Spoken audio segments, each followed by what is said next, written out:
Hey everyone, John Miller here with Antioch Tech. I want to show you how to use the audio console here in the Prayer Center. So first thing is to turn the audio console on. There's a switch in the back. And once it's on, it should automatically take over from the iPad on the wall. So it switched back. The console's still booting up in just a second. There we go. So you notice it switched over to X32. We're actually hearing audio because the iPad is playing and the iPad fader is up on the console. So if I pull that down, now that audio goes away. The first thing that you're going to want to do is to load a scene, particularly if you're running a Jesus Hour. Even if you're not, you can load one of the Jesus Hour scenes or the default scene. So to load a scene, we start by pressing the view button here in the scenes section, and then we'll scroll through the scenes with this first knob. So let me load, let's say we're gonna load this one for Thursday. I'd push this knob to tell it to go. It's gonna say, are you sure? You can press this arrow to say confirm yes. And the console all just changed to go to that scene. Again, the iPad was up. That's how it was saved into the scene. So I'll pull those down. Then you've got all of your inputs here on the left-hand side. There's actually two different pages of those. So the top page is your vocals and your instruments, as well as the two wireless microphones.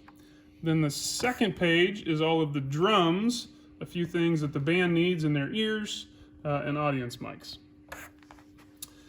What you're going to look for on each of these sources, we don't actually have anything playing at the moment, but if we did, you'd be looking for when this input is very loud. So let's say we have somebody singing and they're singing very loud. We would want this meter just to touch that first yellow, which happens at -18. So if we hit the view button on that top left section, we'll see this meter. So I hit the view button here. We'll see the meter here. Yellow happens at -18. And to make that, if it's too loud, we're going to need to turn down what's called the gain. So the gain is this knob right here. You can see it says gain. And it's also shown on the screen here. You can see the number, 37 in this case. So as we turn down that knob, we'll see the gain drop a little bit. So I just changed it from 37 down to 33, and that'll bring the level down. Obviously, we can do the opposite. We can take it up if the level is too low. Again, you're going to want to do that when the source is loud. So you're going to ask people to sing loud, play their instrument loud, that sort of thing. The only caveat to that are the drums. We actually let the drums get a little bit louder. They can go up to -12, again, when they're played really loud. So after that, the gain is one setting. The rest of the settings should be in place. You shouldn't have to change those. But then you can adjust faders. So, for instance, we have the two faders here for the wireless mics. Those go through a group called talkers. So if you bring this talkers fader up or down, those mics are going to adjust accordingly. So let me turn on wireless 1 here. Hello, check 1, 2. This is wireless microphone. And as I pull that down, the noise goes away, although you still hear me in the camera. And if I push it way up, then I get very loud. Okay. Same thing happens with each of these other groups.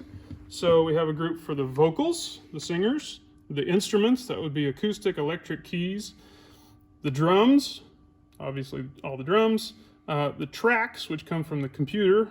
We may not be using those much here in the Prayer Center. And then the band, which is everything, all of these kind of combined into one fader. So really the three faders that you're going to probably touch the most would be the talkers, the band, and then the overall master. And hopefully we can kind of leave that overall master fader where it is, and you can adjust the relative level of the band and the talkers up and down slightly. And then lastly, we have the iPad and the video. So if you're playing music from the iPad,